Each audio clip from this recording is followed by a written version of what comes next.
Señoras y señores, muy buenos días. Bienvenidos a Pensar Más con Rosa María Palacios a través de las emisoras de la Sociedad Dominica de Medios de Comunicación. Lima nos escucha a través de Radio Santa Rosa, Chimbote, Radio Santo Domingo. Muy buenos días a Arequipa a través de Radio San Martín, Cusco, Radio Veritas, Ucayali, Radio Cepagua, La Convención, Radio Guiabamba. Puerto Maldonado nos escucha a través de Radio Madre de Dios. También se unen Huánuco a través de Radio Huánuco, Ayacucho, Radio La Voz de Ayacucho, Puno, Radio Pública, Ancash, Radio Moro, Huancayo, Radio Cumbre, Satipo, Radio Milenio, Abancay, Radio Estación Solar, Apomagisterio, y AM Tagua nos pone en los podcasts en todo el Perú y el mundo. Rosa María Palacios, muy buenos días. Muy buenos días, amigos, y bienvenidos nuevamente a nuestro programa A Pensar Más. Eso. Siempre digo sin guión y todos estos chicos se ríen, pero es A Pensar Más. Hoy día tenemos un invitado muy especial. Vamos a conversar en un ratito con Julio Guzmán, presidente del Partido Morado. Él nos va a explicar por qué está morado. Y antes, sin embargo, tenemos que decir algunas cosas sobre lo que está pasando en el Perú. Ayer una comitiva de 3 ministros intentó tener una conversación con los comuneros que se encontraban en Yavi Yavi. Hay que recordar que la comunidad había pedido que las conversaciones no se realicen en la ciudad de Abancay, sino en el lugar mismo de los hechos. Habían pedido Chalhuahuacho, o tal vez que los vayan a buscar ahí donde estaban. La ministra Paola Bustamante ha narrado los hechos, señala que aterrizaron en un descampado, se acercaron a los miembros de la comunidad, que al principio fueron bien recibidos, que incluso llegaron a estrechar manos, pero les dijeron que no podían conversar mientras no liberaran a sus abogados y al dirigente que es presidente de la comunidad. Cuando se estaban retirando, abordaron el helicóptero nuevamente y con guaracas comenzaron a bajarse el helicóptero a pedradas, ¿no es cierto? Con 3 ministros de Estado adentro, ellos se identificaron plenamente, los presentes sabían que eran 3 ministros de Estado, no les importó y comenzaron a bajarse con, repito, el helicóptero a guaracazos. ¿Están las pedradas en las lunas? Sí, están presentes, o sea, no, nadie las descarta, ahí están. ¿Quién es responsable? Nadie, porque en el Perú cuando esas cosas pasan nadie es responsable. Y si se hubieran bajado el helicóptero, tampoco nadie sería responsable, ¿no? Los ministros se retiraron, van a intentar otro tipo de diálogo, pero aparentemente este punto de no hay posibilidad de diálogo si no liberan a nuestros dirigentes es un punto cerrado, y como la liberación de sus dirigentes no responde a una acción del Ejecutivo, porque no estamos en una dictadura, sino a la acción del Poder Judicial, eso puede suceder de aquí a un mes, a un año. Si lo sentencian, Dios sabe hasta cuándo, entonces simplemente no hay ninguna posibilidad de que tenga conversación. Con lo cual, lo que va a pasar inevitablemente es que la mina tiene que cerrar sus operaciones. Porque a mí me hace una gracia como la izquierda asusa, ¿no? Van a mandar el ejército. Nadie va a mandar nada. No van a mandar nada. Nos van a dejar parados gritando. Porque no puedes hacer nada. Si tú tratas de hacer cumplir la ley utilizando la fuerza del Estado, porque el Estado tiene el monopolio de la fuerza, te van a acusar de criminalizar la protesta, de disturbios, lo que fue. Entonces, simplemente hay unos cuantos policías para defender a los otros comuneros, ¿no? Y a las personas que no están de acuerdo, nada más. O sea, si te agarran a pedradas a tu comitiva, además exigen que vaya el presidente de la República. ¿Para qué? Para que lo agarren a pedradas a él. Entonces no hay posibilidad pues, de una conversación, siquiera de una conversación, no estoy diciendo de llegar a un acuerdo, ¿no? Luego se ha sabido hoy día en la República un detalle del cual yo tenía conocimiento, pero no tenía los datos exactos, por eso no se los había contado. Estos famosos abogados Chávez ya han logrado algunas victorias en el pasado, y eso es lo que les da prestigio. Más allá de sus métodos, los comuneros habían visto que estos señores habían logrado sacarle plata al Ministerio de Transportes y Comunicaciones por justamente compensaciones por servidumbres de paso. Es decir, Yavi Yavi no es el único predio por el que pasa la carretera, pasa por otros predios en los cuales no había servidumbres, entonces se ha pagado por el derecho de hacer la vía otros dineros. El Ministerio de Transportes ha dicho que va a seguir pagando. Obviamente no 500 millones de soles, ni 500 millones de dólares, ni 100 millones de dólares. Las cantidades que se han pagado a otras comunidades son 3 millones de soles, 6 millones de soles. Estamos hablando de cantidades que tienen que ver ya con el pago normal que hace el MTC a cualquier privado por el la expropiación o la servidumbre de su tierra para el paso. A veces lo hace, por ejemplo, también el Ministerio de Energía y Minas. Si tú quieres tender un tendido eléctrico, ¿no es cierto?, sobre una zona del país que está en manos de privados, te tienen que dar la servidumbre para que pase el tendido eléctrico. Y eso es a título oneroso, salvo que tú se lo cedas, pero normalmente es a título oneroso, y si no pactas en contrario es a perpetuidad. Así siempre es. Código Civil, señores, no estoy leyendo nada que no esté en el Código Civil. Yo anoche escuchaba y decía, ¿saben qué? Me provoca mandarles ya fotografiado mi Código Civil por Twitter. O sea, es un derecho real, la servidumbre es un derecho real, no es nada muy distinto al usufructo, a la posesión, al uso, a la habitación, así se llama, o a la propiedad. Son derechos reales, están en el Código. ¿Sabes por qué se llaman derechos reales, no? Ya. Res quiere decir en latín cosa, es el derecho de las cosas. Cuando me enseñaban derechos reales, dice, ¿dónde están los derechos irreales? ¿Cómo no van a ser reales, pues? Ni que fueran de ficción. Claro. No, vienen de la palabra res. Que después vamos a hablar de nuevo de la palabra res, porque vamos a hablar de la república, que viene también de la palabra res, la cosa pública. Muy bien, entonces, ¿qué está pasando en las Bambas? Bueno, no va a pasar mucho, la verdad. Creo que el Estado va a mantener su posición de el Ministerio de Transportes y Comunicaciones, puede pagar compensaciones a privados por las servidumbres que faltan o las que requieran. A veces, por ejemplo, tú tienes una servidumbre establecida porque se mide en metros, ¿no? No sé, pues en 10 metros, y para tu carretera necesitas 20 metros, tienes que compensar. Por eso es que en las conversaciones telefónicas decían, pidan $80 metro cuadrado. O sea, que son precios bien altos para esa zona, ¿no? Entonces estaban en la discusión del metro cuadrado, que es otra discusión. Pero ese dinero no se le pide, digamos, a otro privado, se le pide al Ministerio de Transportes y Comunicaciones, si es que la vía es nacional, al gobierno regional, si es que la vía es regional. El MTC declara esa vía nacional, ¿para qué? Para asfaltarla, pues, porque es evidente que el gobierno regional no tiene forma, con sus presupuestos, de asfaltar esa vía. Y uno de los reclamos era que esa vía botaba polvo, entonces la tienes que asfaltar. Para asfaltarla la tienes que declarar nacional. Para declararla nacional, ¿no es cierto?, tienes que tener un presupuesto asignado. Luego tienes que hacer todos los trabajos del expediente técnico, y ir con tasadores y las personas que miden la tierra, agrimensor, los que miden la tierra, y establecer cuánto más necesitas para tu carretera. Porque tiene que tener reserva de vía a los lados, etcétera, etcétera, si se trata de una carretera más grande. Entonces, una vez que tienes eso medido, sabes cuánto es, trecho por trecho vas pagando. Igual pasó con el gasoducto Camisea. ¿Ustedes por dónde creen que pasa el gasoducto Camisea? ¿Por el aire? No, ¿no es cierto? No vuela. Pasa por predios, por todo el Perú. Y vas, a veces una comunidad, a veces un agricultor privado, a veces el Estado, vas haciendo trochita por trochita, pedacito por pedacito, las servidumbres que necesitas. No necesitas comprar la tierra, porque no quieres ser propietario, lo que quieres es que te den el paso de tu gasoducto. Entonces vas pagando. El gasoducto norperuano, el que hicieron los militares, como ustedes se imaginarán, en esa época no andaban preguntando, los militares no preguntaban nada, se hizo a machete. Pero ya cuando se hizo el gasoducto de Camisea, el que viene a Pisco, se ha ido trocha por trocha preguntando, porque ya, no es que no se va a hacer el gasoducto, porque es una obra de interés nacional, se va a hacer igual. Hay un bien superior que es el bien del Estado y el bien de todos, por bien común se va a hacer. Muy bien, se llama utilidad pública en la Constitución, pero sí hay una negociación caso por caso. Y reitero, las servidumbres, una vez que se conceden, se dan a perpetuidad. ¿Ok? Entonces, es como si nosotros, a ver, ¿cómo les explico?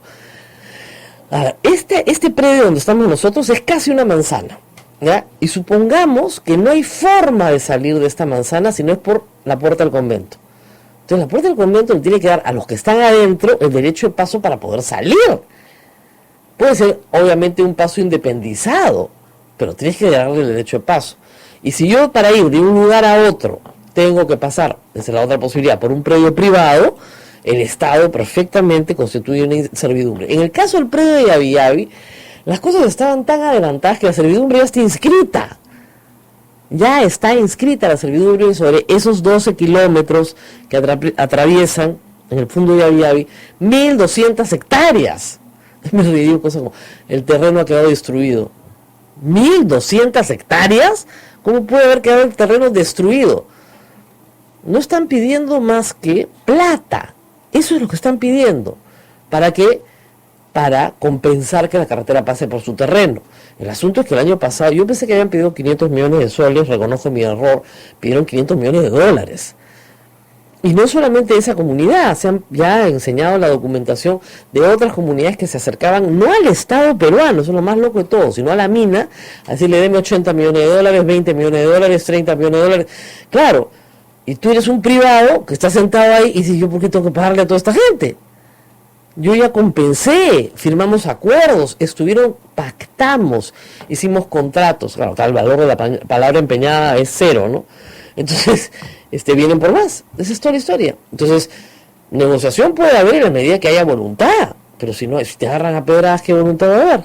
Escuché a un poblador que decía ayer que quieren ahora que les devuelvan sus tierras. No, pues hay un contrato. Cuando tú pactas, ellos han pactado por escritura pública, inscrita en registros públicos, pactas, sus terrenos fueron permutados, es decir, yo te doy mi terreno y a cambio tú me das otros terrenos. Había una permuta de terrenos, inscrita en registros públicos. Tú no puedes resolver actos jurídicos unilateralmente. Cuando hay un Estado de Derecho, ¿no es cierto? Todos entendemos eso. Cuando no hay Estado de Derecho, ¿no es cierto? Y además, yo ya llegué a la conclusión después de verlo de ayer, bueno, ya lo sabía hace muchos años, ¿no? Pero que cada día hay menos Estado de Derecho. A mí me dicen, ponga ejemplo de que no hay Estado de Derecho. A ver, les voy a poner algunos ejemplos. ¿Ustedes se acuerdan de Bagua? Ya.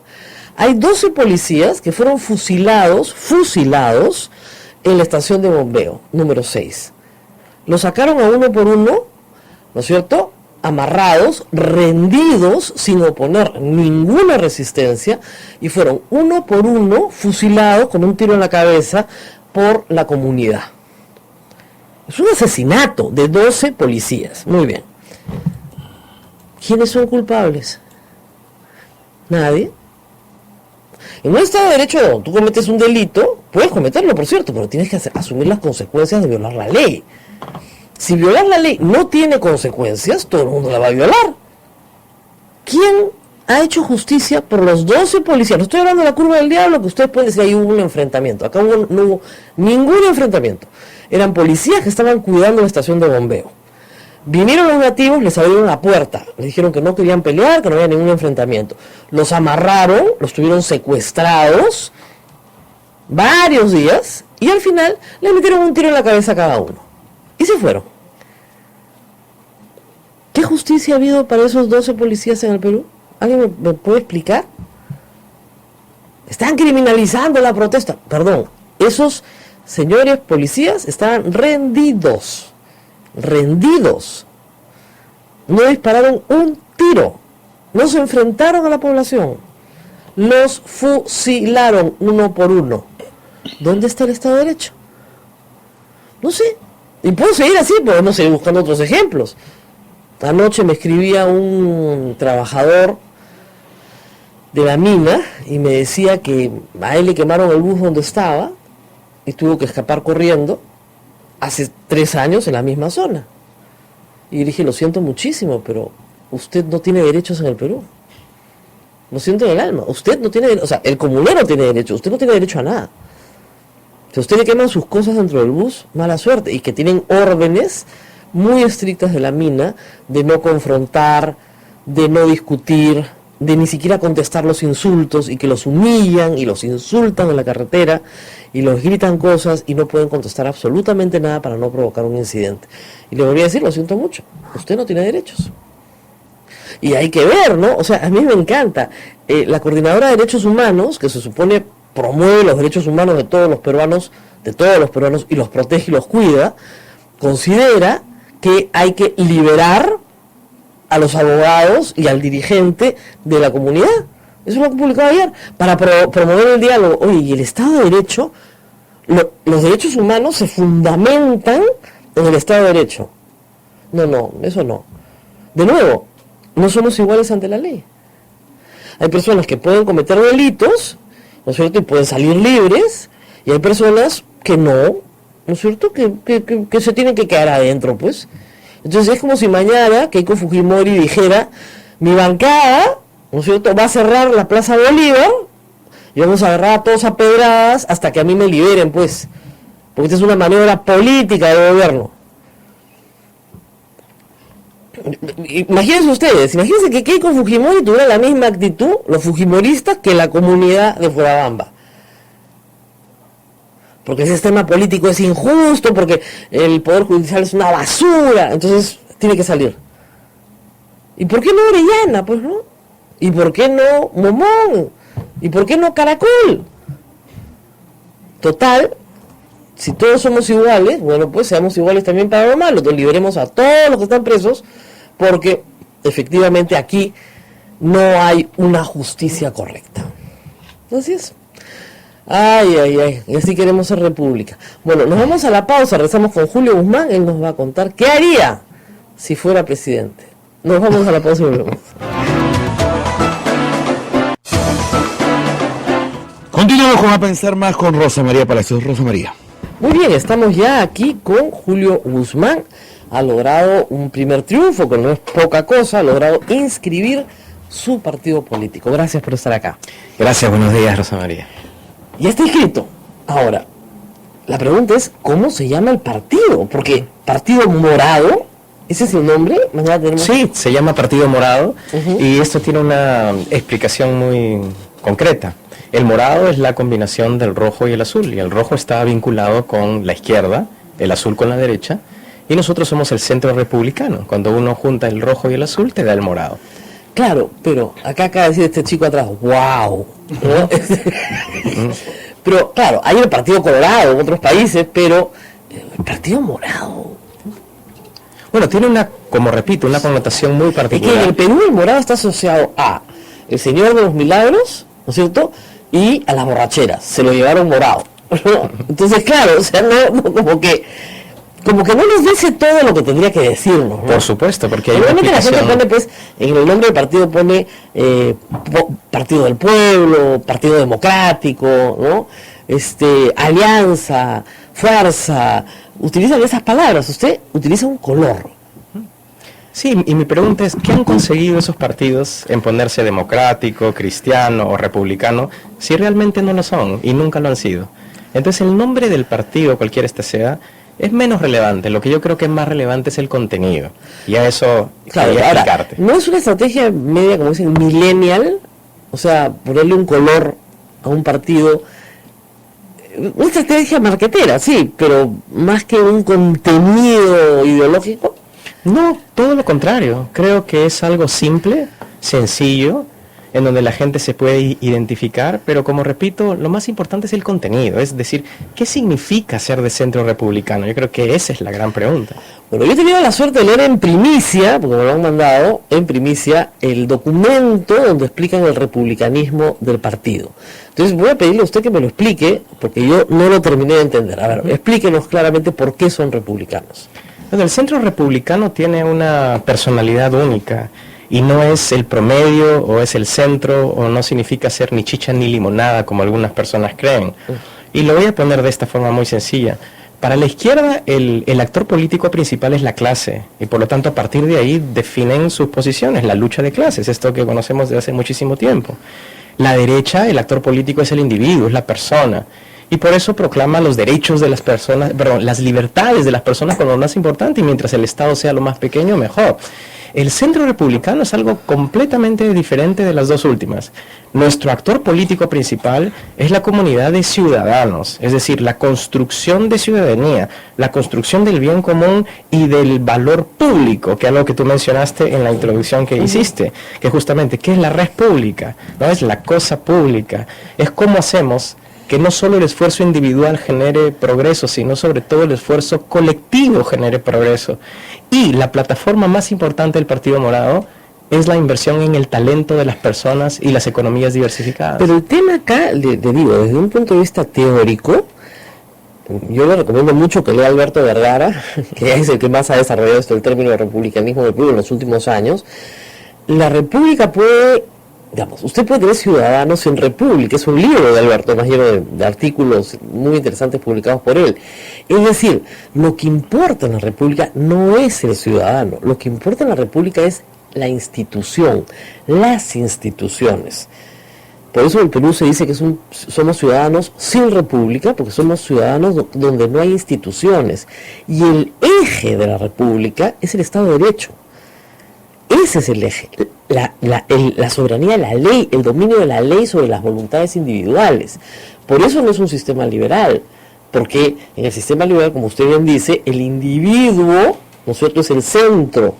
En el sistema republicano, para oponerse al monárquico, por eso nacen las repúblicas, el individuo, el rey, ya no es el eje es el Estado de Derecho, el eje son las instituciones. Y yo me he volteado su manifiesto y no he encontrado el Estado de Derecho por ninguna parte.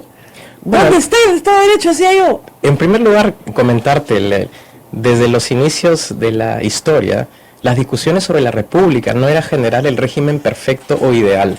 La república se construye como concepto como una forma de darle estabilidad. Bueno, la república efectivamente de Aristóteles no es nada parecido a nuestra idea hoy moderna de república, pero estamos de acuerdo en que, digamos, me parece que cojea, todavía no se ha abierto al público este texto, ya se abrirá, que cojea de la parte de Estado de Derecho, porque ese es el asunto central. La república no es de centro, ni de izquierda ni de derecha, la república es la vigencia del Estado de Derecho y la solidez institucional por la cual todos los ciudadanos respetan ese Estado de Derecho y se someten a él. Si me permites, sí. ¿Cómo se dice?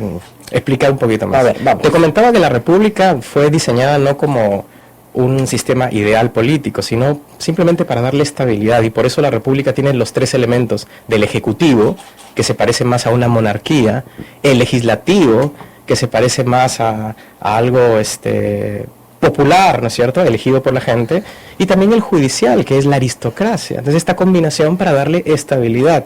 Ahora, el documento que nosotros hemos preparado sí habla del Estado de Derecho, pero de otra forma. Habla de un concepto que no es exactamente el mismo, pero es muy parecido, y es el imperio de la ley, es el orden. Es que solo a través del orden los ciudadanos pueden tener respetados sus derechos y también dadas las oportunidades. Entonces nosotros somos muy explícitos con el imperio de la ley, pero al mismo tiempo, Rosa María, es que tú no puedes exigir imperio de la ley si no hay un principio de responsabilidad.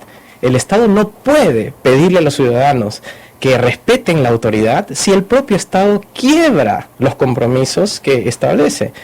Y con relación a que la República no es de centro, ahí quiero hacer una anotación, y es la siguiente. Tú en principio tienes razón, pero el centro se establece de acuerdo a las circunstancias políticas y de acuerdo a los países en donde se está planteando. En el caso peruano, tenemos clarísimo que socialdemocracia no existe y neoliberalismo puro en el Perú no existe. Lo que tenemos es un mercantilismo puro que nos viene acompañando hace 30 años y tenemos una izquierda que está anclada en el siglo XIX. Entonces, en esa circunstancia única política del Perú, el republicanismo sí es de centro. Ya, pero teóricamente no lo es. No importa. No vamos a torturarlo con asuntos teóricos porque seguramente estamos durmiendo a la audiencia. Pero yo le digo, hay que repasar un poquito. Muy bien. Vamos a el manejo del país, porque usted aspira a ser presidente. Y la pregunta lógica es, si este es un partido republicano y demócrata, ¿por qué va a ser usted el candidato presidencial? En primer lugar... O sea, no debería ser mesiánico. El republicanismo se opone, por definición, a los mesías, a los monarcas. ¿Por qué va a ser usted el candidato? Estoy absolutamente de acuerdo con el principio que acabas de señalar. Y quiero recordar lo que yo he venido diciendo en los últimos días. El Partido Morado no ha sido construido para participar en las elecciones del 21. El Partido Morado ha sido construido como una institución para que se quede por cientos de años en la vida política del país. Y tiene tres principios, que es una ideología sólida, una presencia territorial expandida y tercero, la formación permanente de sus cuadros. En ese sentido, el Partido Morado lo que está haciendo es construir una institución sólida en donde las elecciones del 21 van a ser simplemente un hito importante, pero no va a ser el único. En el caso de las candidaturas, nosotros vamos a seguir lo que las normas y las leyes dictan y lo que nuestro estatuto dicta, que son las internas democráticas. Ahorita no tiene ningún sentido de hablar de candidaturas. Ya cuando llegue la campaña se verá y se respetará todos esos procesos. Pero hoy día es tiempo de la consolidación del partido. No, yo no sé, pero digamos, usted es el presidente del partido, alguien lo tiene que haber elegido. En el caso de las normas actuales, eso no existe. Cuando un partido se inscribe, las autoridades electorales lo que piden es el registro de sus autoridades, pero no demandan un proceso de democracia interna. Por eso, yo cuando recién el partido se hace formal. No lo ha acusado de incumplir la ley, ni mucho menos. No. Lo que le digo es, si ustedes van a hacer un partido republicano, donde todos los hombres y mujeres son iguales, porque la igualdad ante la ley es un principio básico del republicanismo, entonces todos valen lo mismo. La pregunta es, ¿por qué usted es el monarca? Es lo menos republicano que hay. No hay ningún monarca en el partido. Qué bueno. Y como repito, todos los procesos democráticos se van a cumplir en su momento, como corresponde a ley, por exactamente el mismo principio republicano que tú mencionas, exactamente para respetar ese principio. Claro, o sea, no es el elegido. En absoluto. Yo creo que ese es el problema del Perú, de pensar que elegidos pueden cambiar el país. El país no va a cambiar en 5 años, Rosa María. Tú eres abogada, pero yo soy economista. Y sé que un país cambia en 30 o 40 años. Y la única forma es una organización. Yo quiero volver a un concepto muy básico, muy rápidamente, que es el de gobernabilidad, que no tenemos.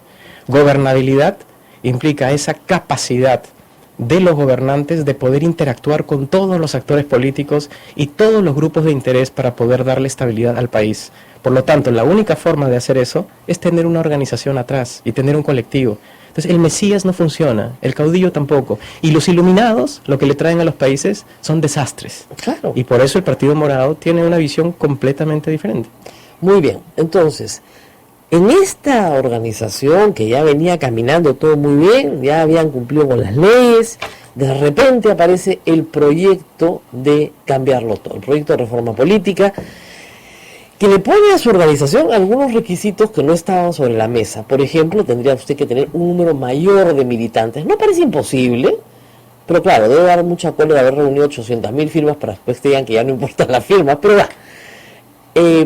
¿Se podría adecuar a las nuevas condiciones, siendo ustedes un partido nuevo, que propone el grupo de trabajo de alto nivel que han propuesto al país? A la gran mayoría. En realidad, yo he revisado el documento, un documento de 404 páginas, un poco más de 60 propuestas específicas, las hemos revisado todas, y nos parece un documento bueno, positivo, progresista, moderno, además que va de la mano con las últimas tendencias que hay en el mundo. Tiene algunas dificultades, digamos, operativas, ¿no es cierto? Y algunas conceptuales, pero son muy puntuales. Voy a ir a la conceptual, por ejemplo. Nosotros hemos pedido que las barreras electorales bajen, porque las barreras de entrada son absurdas y no deberían existir. Pero hay otras barreras, Rosa María, que deberían de permanecer, que le dan sostenibilidad a un partido, como la presencia de comités provinciales. La propuesta de la Comisión Tuesta ha pedido que los comités provinciales no existan, y me parece que eso sí es un error. Que exista militancia. Así es, pero no comités provinciales. Mire, lo que sucede es lo siguiente, que si usted tiene militancia, la militancia se va a tener que organizar de alguna manera.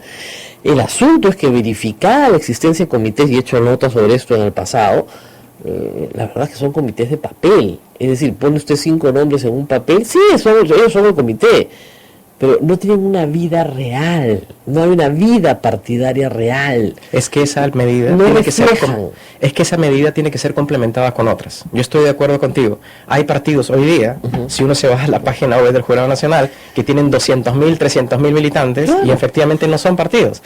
Pero la imposición de comités provinciales que obligan a tener presencia territorial, que es algo positivo, tiene que estar complementado con otras medidas que garantizan lo que se está mencionando acá, que tengan vida partidaria. Por ejemplo, la formación de los militantes. Se tiene que obligar a que los partidos inviertan. Pero sí se exige militancia.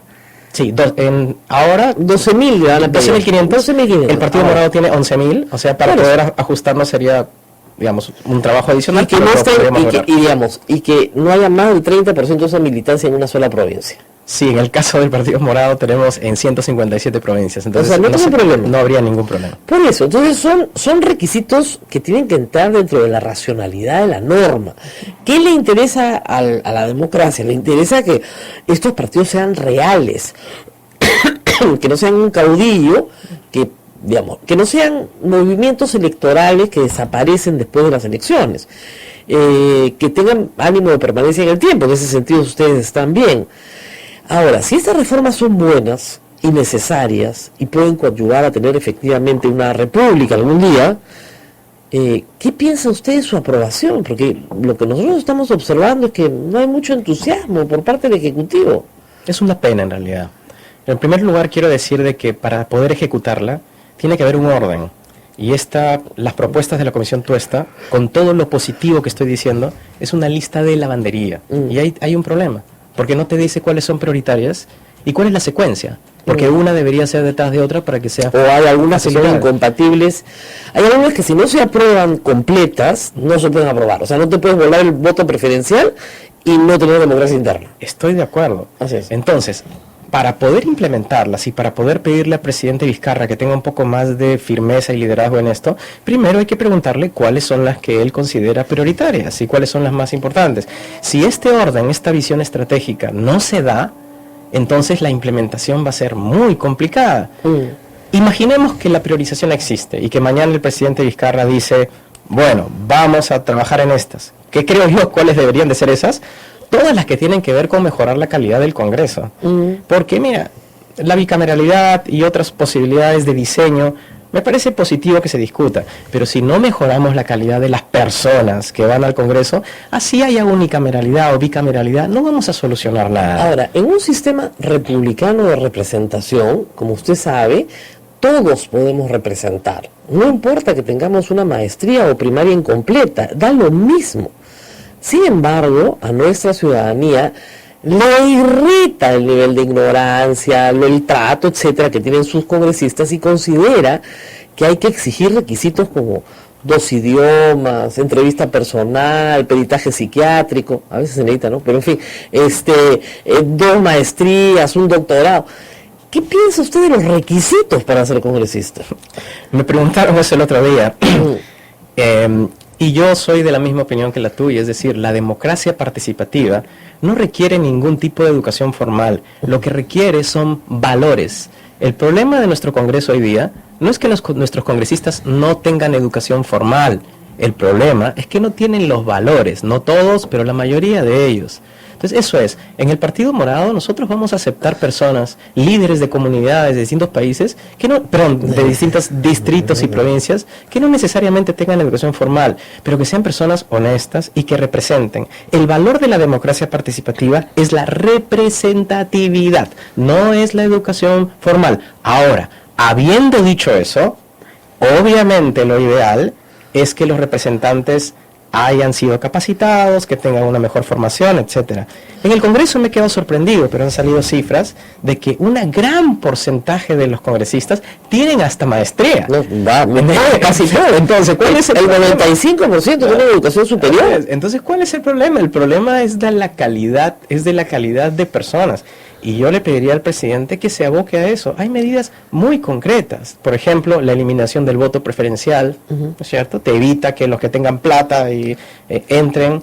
El hecho de que tengan... Pero tiene un problema. El voto preferencial no se inventó sobre la nada. Se inventó para combatir las cúpulas partidarias que, claro, no favorecerían, ¿no es cierto?, al candidato. La lógica sería que favorezcan al candidato que más oportunidades tiene que salir, ¿no?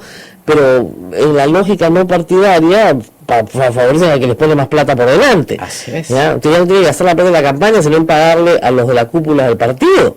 Entonces es una posibilidad muy grande de corrupción que se evitaba con el voto preferencial. Así es, pero no quiero evitar la pregunta que me hiciste en relación a cuál debería ser la posición del presidente.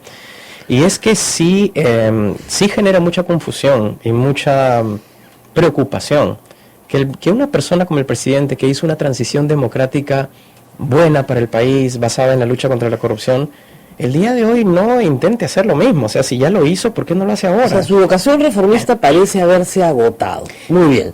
Ahora, imaginemos que esas reformas no se aprueban, o se aprueban de manera incompleta y Dios lo quiera, pues no, se ilumina el país y usted sale elegido presidente.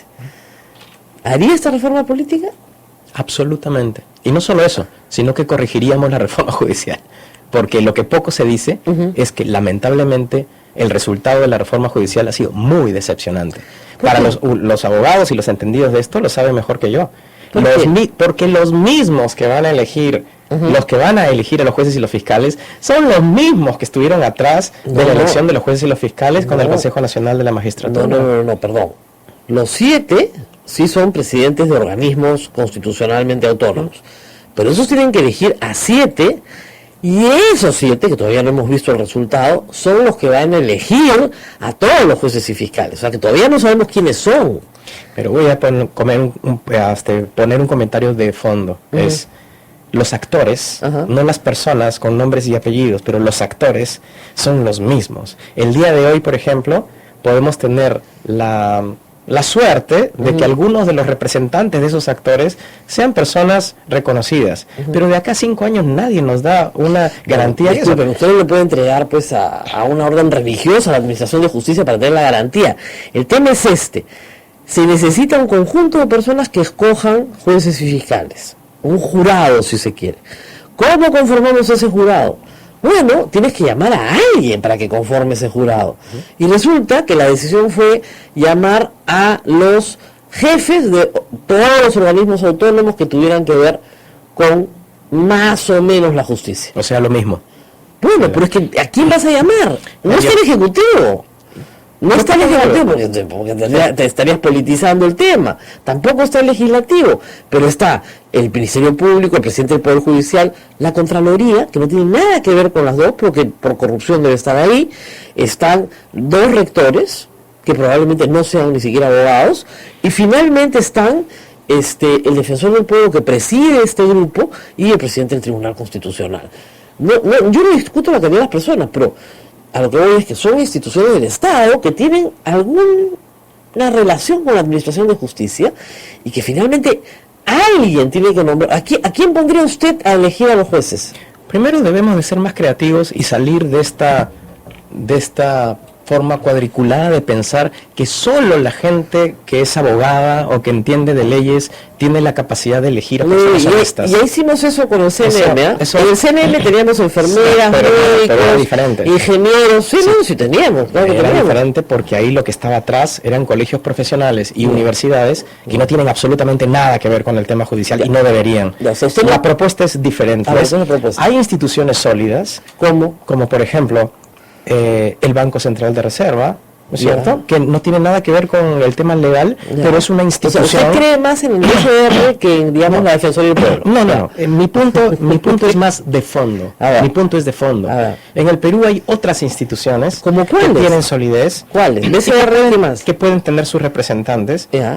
Por ejemplo, también es posible evaluar la posibilidad que notables de la sociedad peruana pudieran participar. Perfecto. ¿Quién elige a los notables? Bueno, los notables puede haber una comisión especial, así como se hizo una comisión. ¿Quién elige a los notables? Pues volvemos al mismo problema. El presidente de la República. Politizado completamente. No, porque el presidente de la República ya lo hizo en el caso de la comisión Tuesta. No, eso es para una tarea muy concreta de 8 semanas. Usted está pidiendo que el presidente de la República nombre una junta de notables para que nombre a los jueces, a los que van a designar a los jueces del Perú. No, la junta de notables sería las que designaran parte de los miembros de esta junta que designaría a la gente. Es decir, lo que necesitamos... ¡Qué enredado su sistema! No es enredado, es simplemente buscar soluciones creativas para que otras personas y otras entidades de la sociedad civil puedan también participar. ¿Quién va a nombrar a los jueces? Rafael Rey y Quimple. A ver, nuevamente. Si vamos a hacer las cosas de la misma forma, no esperemos que tengamos los mismos resultados. Es que no están hechas de la misma forma. El CNM no tiene nada que ver con la Junta Nacional de Justicia. Puede tener 1000 debilidades la Junta Nacional de Justicia, pero no se parece al CNM. Te propongo algo. Yo creo que pronto vamos a saber si esa decisión de la reforma judicial fue buena o no. Porque cuando nombren a la Junta. Así es. Ni siquiera cuando nombren a la Junta, ahí quiero ver. Muy bien. Si entonces usted sí haría la reforma política. Muy bien, y la Junta Nacional la haría mejor. Muy bien. Ahora, ¿qué haría con, por ejemplo, las Bambas? Las Bambas, en primer lugar, es importante entender lo que ha pasado. Y para nosotros, todos son responsables. Todos.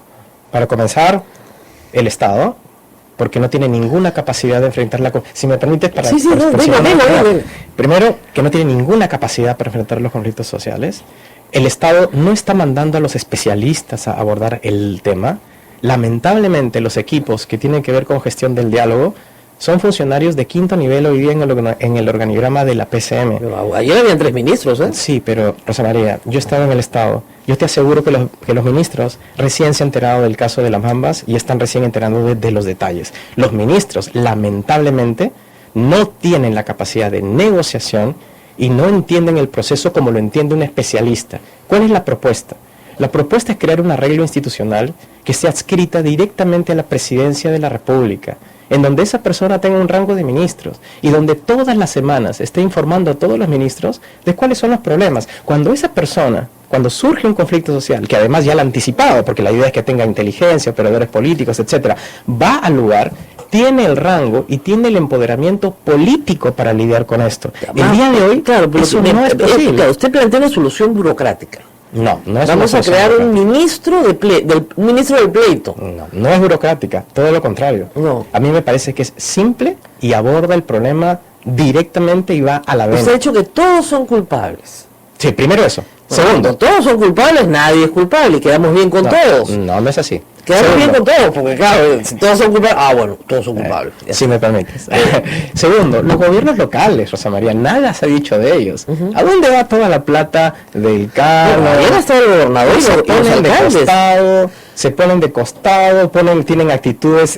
¿Los alcaldes han estado presentes ayer? No, pero me refiero de que ellos también son responsables de la situación de lo que está ocurriendo. El gobernador regional, provincial, ¿cierto? Segundo ellos. Tercero, la propia empresa. El servicio de servidumbre o el derecho de servidumbre está amparado por la ley. Yo ayer he revisado las leyes para estar 100% seguro y efectivamente eso existe. Por más que el Estado le haya dado luz verde a la empresa y la empresa se ampara diciendo, el Estado me ha dicho que sí, por el amor de Dios, el sentido común de la empresa hubiera dicho, oye, un momentito, pero recuerda, Estado, que acá hay algo que no se ha cumplido. Porque finalmente... ¿Qué es lo que no se ha cumplido? El pago del derecho de servidumbre. No, es que usted no ha entendido bien.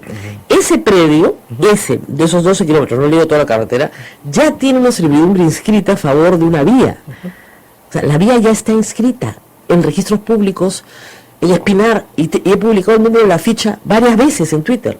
O sea, la ficha registrada ya existe con la servidumbre encima. Yo me refiero al pago a la comunidad. Eso es otra cosa, pero el pago no es otra cosa. Es el problema. El problema es el siguiente. Tú pagas cuando ya tienes el expediente técnico listo para poder hacer la vía nacional. La vía nacional la han decretado hace menos de 5 meses. Cuando han querido ir a medir para establecer cuál va a ser la reserva de vía, etcétera, han votado a la gente del ministerio a patadas. Y les han dicho que no miden nada. Entonces, ¿cómo puedes hacer un expediente técnico si ni siquiera te dejan medir el terreno? Y las compensaciones se pagan por metro cuadrado.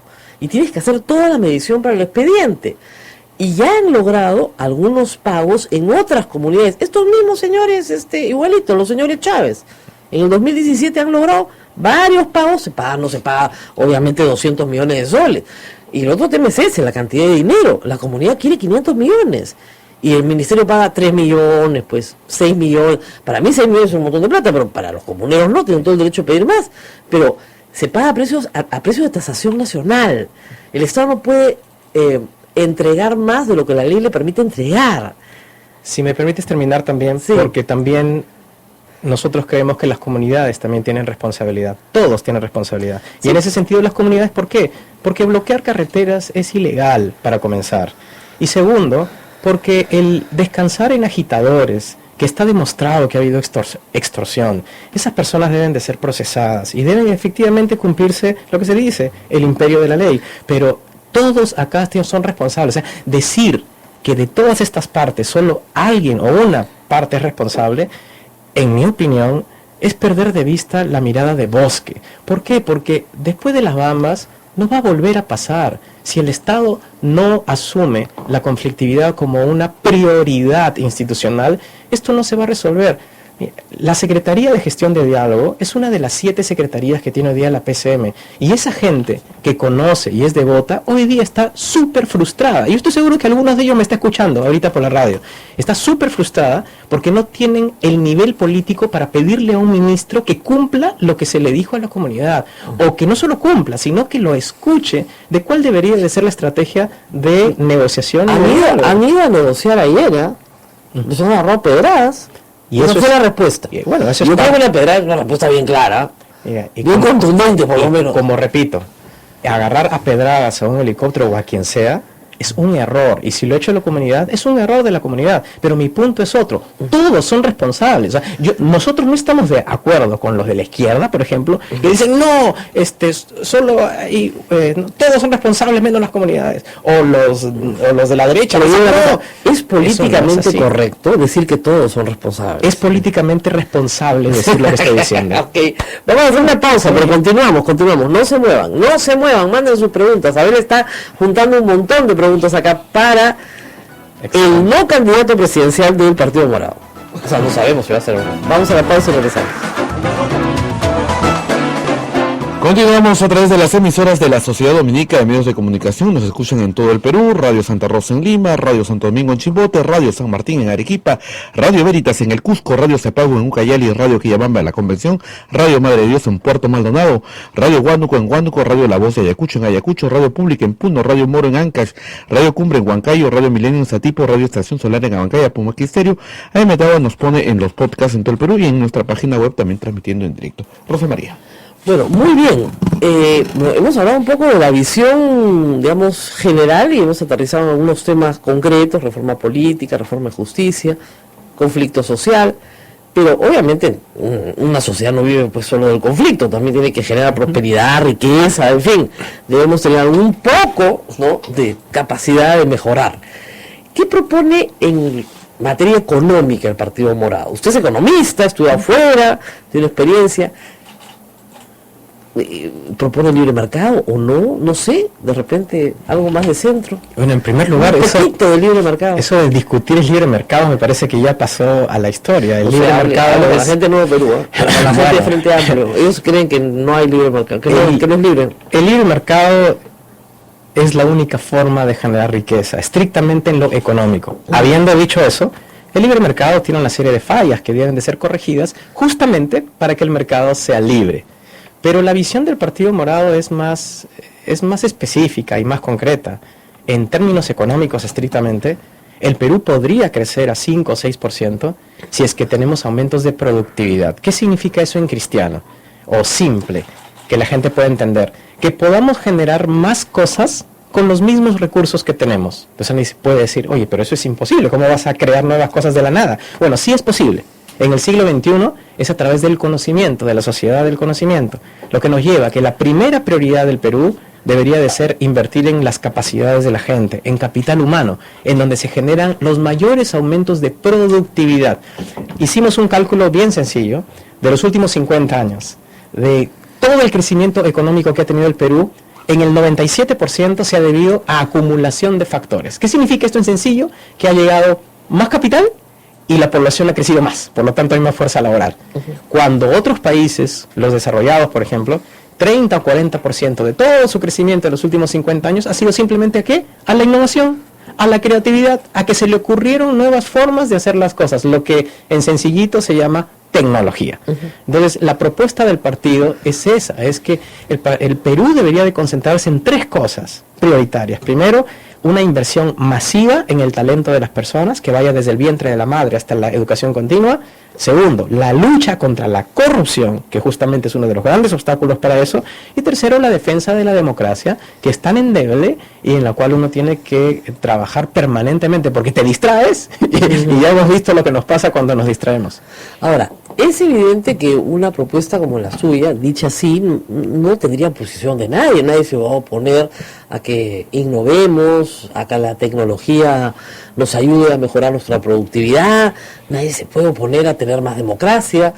Sin embargo, es evidente que probablemente lo ataquen por alguna razón durante una campaña. ¿Cuál cree usted que son sus puntos débiles o no tiene puntos débiles? Todos tenemos puntos débiles, como organización y como personas, ¿no? Todos tenemos espacios en los que tenemos que mejorar. Yo creo que uno de los elementos que a nosotros nos ha costado esfuerzo, y lo estamos logrando, es esta construcción de algo colectivo. En el 2016, una de las grandes críticas es: Guzmán está solo, no hay nadie atrás. Y la gran lección de esa campaña fue esa, debemos construir una organización de verdad para poder hacer las reformas que el país necesita. Lo que me dijeron es que usted no había podido pasar del like a la militancia. O sea, que los jóvenes like lo ponían en Facebook, sí, claro, las redes funcionaban y todo, like, sí, vamos Julio, pero hacer que se pongan las zapatillas y salgan a la calle, eso era otra historia. ¿Ya logró saltar esa brecha entre el like y la militancia, cree usted? Bueno, en realidad no es tanto como lo planteas así, pero vamos a asumir que haya sido así. Esta etapa ha sido completamente diferente. El trabajo político ha sido fundamentalmente en el campo. ¿Fue un error ir en un vientre de alquiler? No fue un vientre de alquiler. Las conversaciones que tuvimos años antes de las elecciones del 2016 con las autoridades de Todos por el Perú, se planteó desde un principio hacer un partido político con bases y con renovación de autoridades. Esa fue una de las condiciones de la negociación y que se respetó hasta el último momento. Y se cumplió. Yo quiero solo recordarte un episodio. Todos por el Perú renovó todas sus autoridades en esa dirección, pero cuando los excluyeron de la carrera, el Jurado Nacional de Elecciones dio por canceladas todas esas decisiones que se ¿Y usted no pudo llegar a un acuerdo con ellos?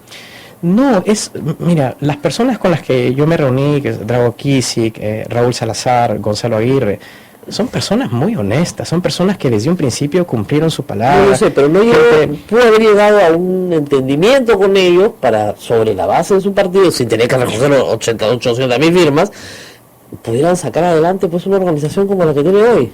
El problema es que la visión política que ellos tenían en ese momento era distinta a la nuestra. Ajá. Era diferente, yo no digo si mejor o peor, era simplemente diferente. Nosotros optamos por crear un partido nuevo porque queríamos una renovación absoluta. ¿Y no hay en ese gesto una vocación personalista?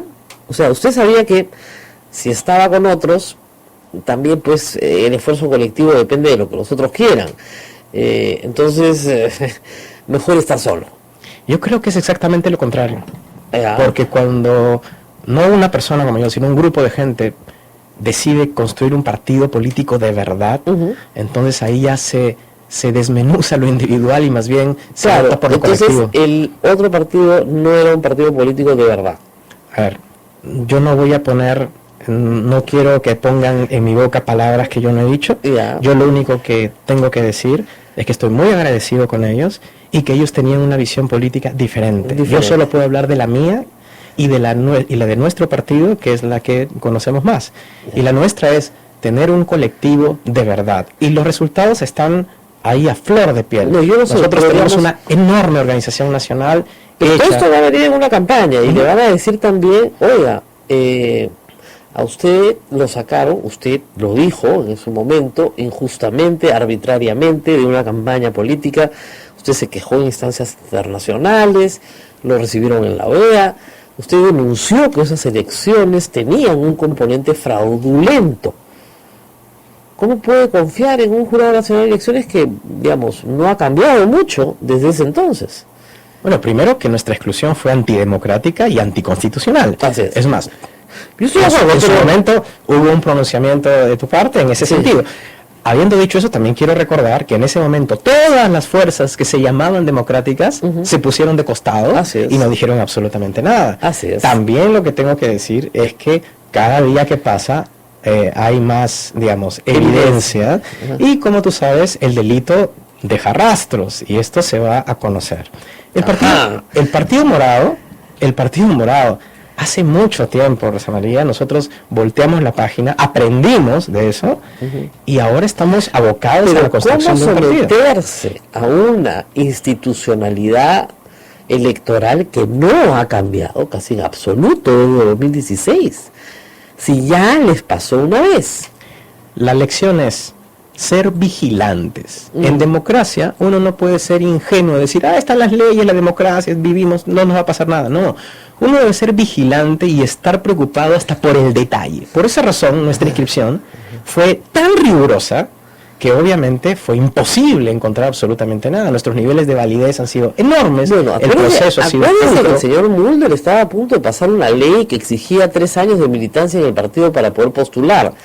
Y claro, eso iba a ser imposible en su caso, porque estamos a 2 años de las elecciones. No solo eso, sino te cuento que hubo un proyecto de ley en donde decía que solo aquellos que tengan 15 años de residencia en el país iban a poder postular. Al único que afectaba era a mí. Y eso, Eso es una buena noticia porque quiere decir que le tienen miedo. Están desesperados. Así. Están desesperados porque no por Julio Guzmán o el Partido Morado, están desesperados porque el 2021 va a haber una renovación de todas maneras. Bueno, evidentemente no se pueden elegir congresistas, entonces imagínate usted que ni siquiera ven las caras. Ya, y por otro lado, bueno, este ha sido un periodo en que varios partidos políticos han salido destrozados por el caso Lavallato. Entonces, todos los que participan, para empezar, en las elecciones del 2011, están manchados.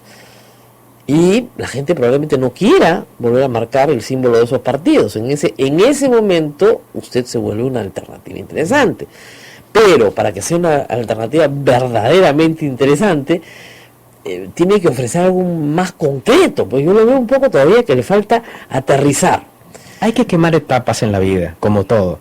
Y la etapa que nosotros hemos quemado ahora es la inscripción. Necesitamos necesariamente concentrarnos en esto por las mismas razones que estás mencionando. Bueno. De ser cauto, de ser riguroso, de ser vigilante. Ahora lo que toca es lo que se está comentando.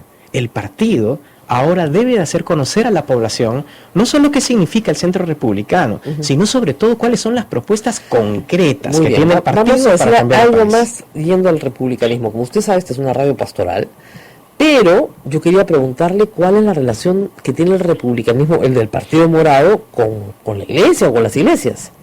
Bueno, el Estado es un Estado laico y debe el Estado proteger a todas las expresiones religiosas y las expresiones de ideas y pensamientos de todas las personas.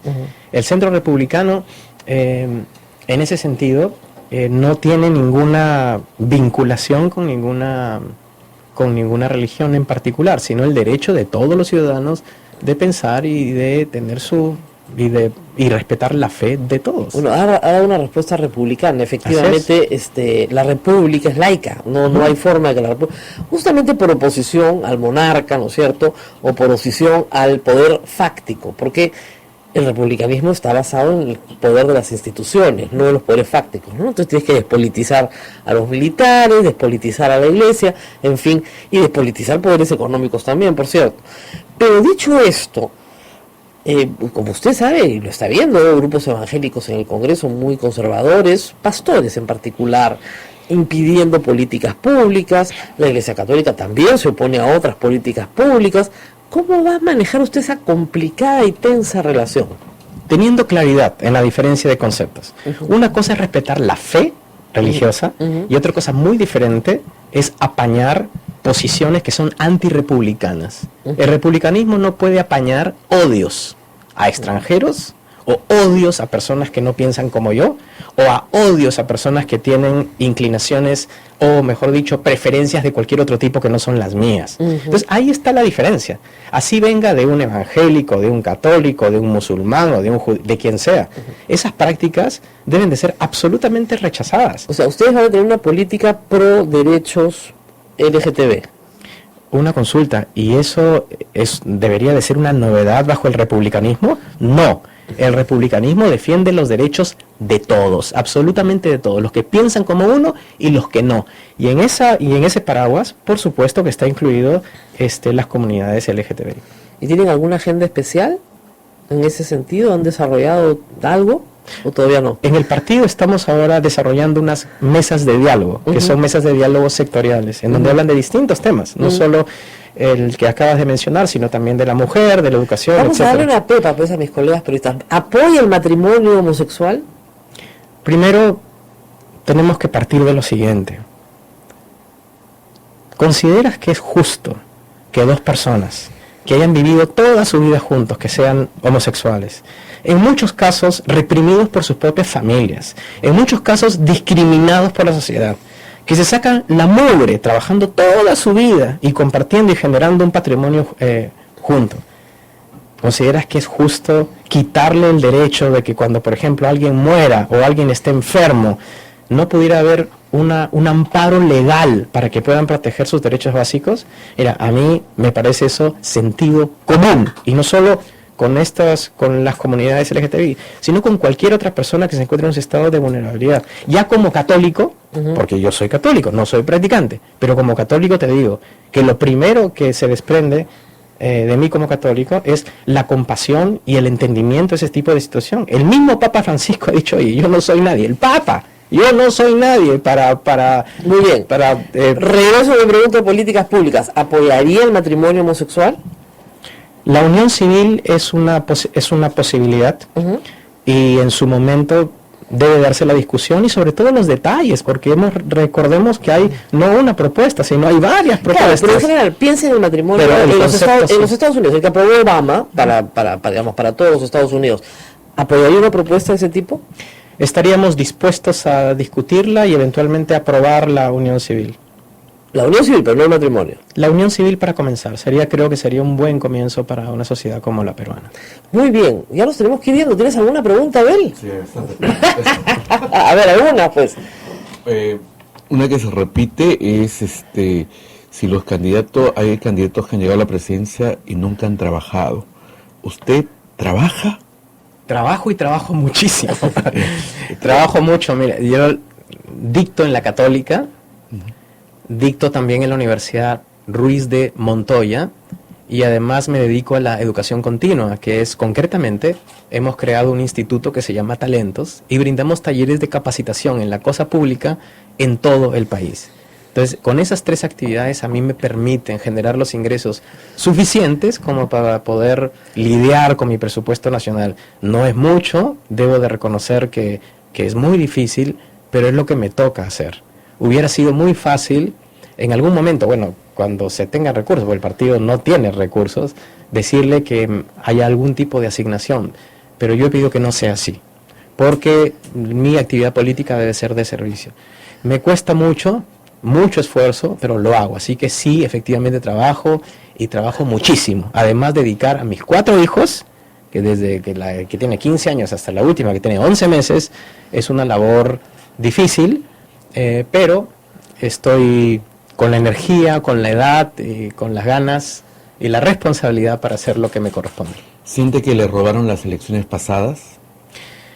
Bueno, claramente fue un acto inconstitucional y antidemocrático, eso está claro para todo el mundo, pero creo que la posición de un político que dice que piensa en el futuro tiene que ser consistente y por lo tanto voltear la página y pensar en lo que se viene para el Perú. Difícilmente, sería absolutamente inconstructivo de que uno se estuviera pues pensado y anclado, ¿no?, en ese episodio tan triste y no pensar en el futuro, que es la construcción de un partido, la identificación de líderes, la formación de personas. ¿Ya está recorriendo el país? Desde hace mucho tiempo. He recorrido 127 provincias del país en los últimos 2 años y medio. 127 provincias, escuchando a la gente, no pidiéndole un voto, sino construyendo confianza con todos los peruanos. Y algo que le han preguntado estos días, me parece, si ha recibido plata de Odebrecht, si en algún momento alguien de su partido ha recibido, si después vaya a salir su nombre entre los que ha recibido dinero. No, nada, cero, en absoluto, imposible. No los conozco. Ni los conozco. Nada, que quede clarísimo en ese sentido. Esa es una ventaja de las elecciones de 2021, hay que decirlo. Bueno, muy bien, muchísimas gracias por haber estado con nosotros. Van a haber muchas más preguntas y me imagino que ustedes en los próximos meses, porque recién se han inscrito, tendrán pues respuestas más concretas sobre políticas públicas, ¿no? Porque en todo hay que fijar posición. Acá el que no fija posición pierde, ¿eh? Las respuestas concretas las tenemos, y eso va a requerir una o más entrevistas, y cada vez que nos inviten vamos a estar acá para discutir todas las propuestas que tenemos en todos los sectores. Si usted hubiese sido presidente en este momento, ¿hubiese indultado al señor Alberto Fujimori? ¿Indultado? No, y eso ya lo hemos mencionado en pronunciamientos. Absolutamente no, hay que respetar las leyes, si no vamos a volver al pasado. Muy bien, nos tenemos que despedir, pero mañana hay programa, no se mueva nadie, mañana tenemos programa. Gracias a Julio Guzmán, a los seguidores del Partido Morado que han estado retuiteando muy activamente. La portátil ha puesto morado mi timeline, pero en fin, vamos a invitar nuevamente al candidato Julio, bueno, no puedo decir candidato porque no lo han elegido, al presidente del Partido Morado. Muy bien, hasta mañana. Hasta mañana.